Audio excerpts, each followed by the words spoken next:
Welcome to my YouTube channel learning with dignity. My name is Garima. आज हम करेंगे class 7 Hindi NCERT दूरवा का 13वां पाठ, नृत्यांगना सुधा चंद्रन। सुधा चंद्रन एक कुशल नृत्यांगना होने के साथ साथ एक कुशल अभिनेत्री भी हैं। इन्होंने अपनी दृढ़ इच्छा शक्ति और कठिन परिश्रम से अपने लक्ष्य को हासिल किया और नाम कमाया। जीवन के किसी भी क्षेत्र में शिखर तक पहुंचने के लिए दृढ़ इच्छा शक्ति और कठिन परिश्रम की आवश्यकता पड़ती है। कई लोग ऐसे भी हैं जिनके शारीरिक अक्षमता के बावजूद संघर्ष के साथ उन्होंने अपने लक्ष्य को प्राप्त किया है। एक ऐसा ही नाम हमारे बीच है, सुधा चंद्रन। पैर खराब होने के बावजूद वह चोटी की नृत्यांगना यानी बहुत कुशल नृत्यांगना बनी। सुधा चंद्रन की माता श्रीमती थगम एवं पिता श्री के.डी. चंद्रन की हार्दिक इच्छा थी कि उनकी पुत्री राष्ट्रीय ख्याति की नृत्यांगना बने। इसीलिए दोनों ने सुधा को 5 वर्ष की अल्प आयु में ही मुंबई के एक प्रसिद्ध नृत्य विद्यालय कला सदन में प्रवेश दिलवाया। पहले तो नृत्य विद्यालय के शिक्षकों ने इतनी छोटी उम्र की बच्ची को दाखिला देने से झिझक महसूस की, उन्हें हिचकिचाहट हुई। किंतु सुधा की प्रतिभा को देखकर नृत्य शिक्षक श्री के.एस. रामास्वामी ने उनको शिष्या के रूप में स्वीकार कर लिया और सुधा उनसे नियमित रूप से प्रशिक्षण यानी ट्रेनिंग लेने लगी। जल्द ही सुधा के नृत्य कार्यक्रम विद्यालय में आयोजित होने लगे। नृत्य के साथ साथ अध्ययन में भी सुधा ने अपनी प्रतिभा दिखाई, लेकिन सुधा के सपनों की इंद्रधनुषी दुनिया में एकाएक 2 मई 1981 में अंधेरा छा गया।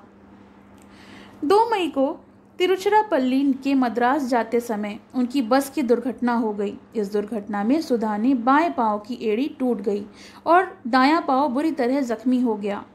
प्लास्टर लगने पर बायां पांव तो ठीक हो गया, किंतु दायां टांग में गैंग्रीन यानी एक प्रकार का कैंसर हो गया। ऐसे में डॉक्टरों के पास और कोई रास्ता नहीं था, इसलिए सुधा की दाई टांग जो थी वो काटनी पड़ी। के कारण डॉक्टर्स के पास कोई और रास्ता नहीं था और इस दुर्घटना के चलते 1 महीने बाद सुधा की जो दाई टांग थी घुटने के नीचे से 7.5 इंच काट दी गई। एक टांग के कट जाने से संभवतः किसी भी नृत्यांगना के जीवन का अंत ही हो गया होता। सुधा के साथ भी यही हुआ। सुधा ने लकड़ी के गुटके के पांव के साथ बैसाखियों के सहारे चलना शुरू किया और मुंबई में आकर वह अपनी पुनः पढ़ाई में जुट गई। इसी बीच सुधा ने मैग्सेसे पुरस्कार विजेता सुप्रसिद्ध कृत्रिम अंग विशेषज्ञ डॉक्टर पी.सी. सेठी के बारे में सुना और वह उनसे मिलने जयपुर गईं। डॉक्टर सेठी से मिलकर सुधा ने अपनी बात बताई और डॉक्टर सेठी ने सुधा को आश्वस्त यानी तसल्ली दी कि वह दोबारा सामान्य रूप से चल सकेंगी। इस पर सुधा ने पूछा, क्या मैं नाच सकूंगी? डॉक्टर सेठी ने कहा, क्यों नहीं, प्रयास करो तो हर कुछ संभव हो जाता है। डॉक्टर सेठी ने सुधा के लिए एक विशेष प्रकार की टांग बनाई जो एल्युमिनियम की थी और इसमें ऐसी व्यवस्था थी कि वह टांग को आसानी से घुमा सकती थी।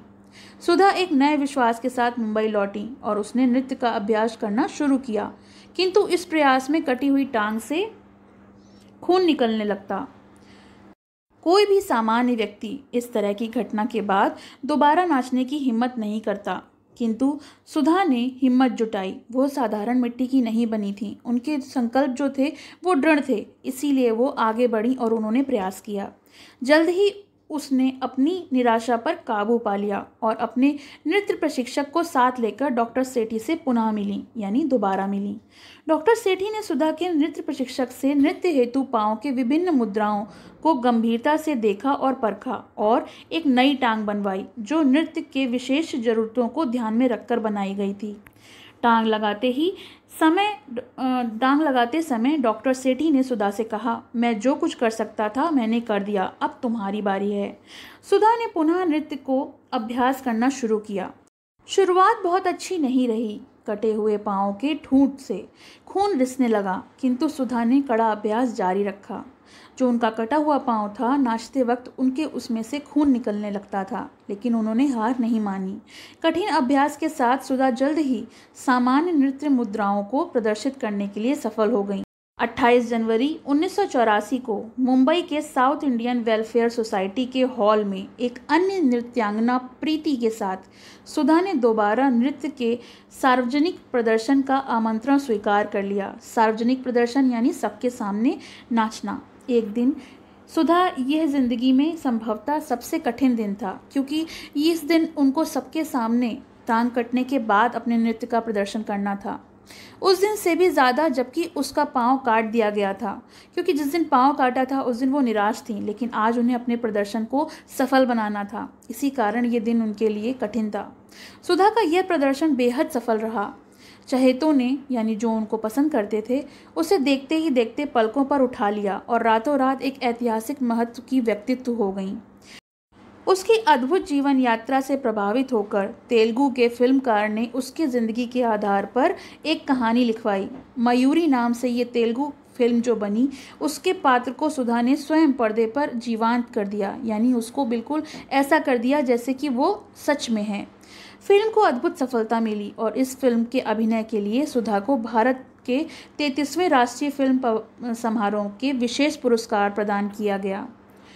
मयूरी की सफलता को देखते हुए उसके निर्माता ने यह फिल्म हिंदी में भी बनाई, जिसका नाम नाचे मयूरी था, और पूरे भारत में उनकी प्रतिभा को पसंद किया गया। आज सुधा एक व्यस्त नृत्यांगना ही नहीं, एक फिल्म अभिनेत्री, एक फिल्म कलाकार भी हैं। सुधा को उसके असामान्य साहस और श्रेष्ठ उपलब्धियों के लिए कई पुरस्कारों से सम्मानित किया गया है। तो ये एक ऐसी कहानी है जो हमें ये शिक्षा देती है कि जीवन के हालात कैसे भी हों, हमें हार नहीं माननी चाहिए। अगर हम दृढ़ संकल्प कर लें तो हम अपने लक्ष्य को हासिल कर सकते हैं। शब्दार्थ: इच्छा शक्ति होती है मनोबल, अक्षमता यानी अयोग्यता, अल्पायु यानी कम उम्र, गैंग्रीन होती है हड्डी का कैंसर, मुरिद शिष्य, लक्ष्य होता है उद्देश्य, आश्वस्त होता है विश्वास या भरोसा, संघर्ष कठिन प्रयास, बैसाखियाँ होती हैं टूटी हुई टांग को सहारा देने के लिए बांस आदि की बनी बगल तक लंबी छड़ी, जिससे हम चल सकें अगर हम अपंग हों तो। प्रश्न का सुधा के स्वप्नों की इंद्रधनुषी दुनिया में अंधेरा कैसे छा गया? तो उत्तर है, सुधा को 5 वर्ष की कम आयु में मुंबई के प्रसिद्ध नृत्य विद्यालय कला सदन में प्रवेश दिलवाया गया। सुधा की प्रतिभा को देखकर वहाँ के जो शिक्षक थे श्री के.एस. रामास्वामी, उन्होंने उसको शिष्या के रूप में स्वीकार कर लिया। सुधा उनसे नियमित रूप से प्रशिक्षण लेने लगी। जल्द ही सुधा के नृत्य कार्यक्रम विद्यालय के आयोजन होने लगे। नृत्य के साथ साथ अध्ययन में भी सुधा ने अपनी प्रतिभा दिखाई, लेकिन 2 मई 1981 में उसकी इंद्रधनुषी दुनिया में अंधेरा छा गया, क्योंकि तिरुचिरापल्ली से मद्रास जाते समय उसकी बस का दुर्घटनाग्रस्त हो जाना। उसकी इस दुर्घटना के साथ 1 महीने बाद सुधा की दाईं टांग को घुटने से 7.5 इंच नीचे काट दिया गया, क्योंकि उसके टांग में कैंसर हो गया था। प्रश्न ख, डॉक्टर सेठी ने सुधा के लिए क्या किया? तो उत्तर है, डॉक्टर सेठी ने सुधा को तसल्ली दिलाई कि वह दोबारा सामान्य ढंग से चल सकेगी। इस पर सुधा ने पूछा कि क्या मैं नाच सकूंगी? तो डॉक्टर सेठी ने कहा, क्यों नहीं, अगर प्रयास करो तो सब कुछ संभव है। डॉक्टर सेठी ने सुधा के लिए एक विशेष प्रकार की टांग बनाई जो एल्युमिनियम की, यानी एक प्रकार की चांदी के समान हल्की धातु होती है, उससे बनाई। ऐसी अवस्था में टांग को आसानी से घुमा सकती थी, लेकिन अभ्यास के दौरान टांग में से खून रिसने लगता था। डॉक्टर सेठी ने सुधा के नृत्य प्रशिक्षक से नृत्य हेतु पाँव की विभिन्न मुद्राओं को गंभीरता से देखा, परखा और नई टांग बनवाई, जो नृत्य विशेष जरूरतों को ध्यान में रखकर बनाई गई थी। टांग लगाते समय डॉक्टर सेठी ने सुधा से कहा, मैं जो भी कुछ कर सकता था मैंने किया, लेकिन अब बारी तुम्हारी है। सुधा पूरे भारत में किस प्रकार से लोकप्रिय हो गई? तो उत्तर है, 26 जनवरी 1984 को मुंबई के साउथ इंडिया वेलफेयर सोसाइटी के हॉल में एक अन्य नृत्यांगना प्रीति के साथ सुधा को दोबारा नृत्य में सार्वजनिक प्रदर्शन करने का आमंत्रण मिला और उसने उसे स्वीकार कर लिया। यह दिन सुधा की ज़िंदगी में बहुत कठिन था, उस दिन उससे भी ज़्यादा जिस दिन उसका पाँव काटा गया था।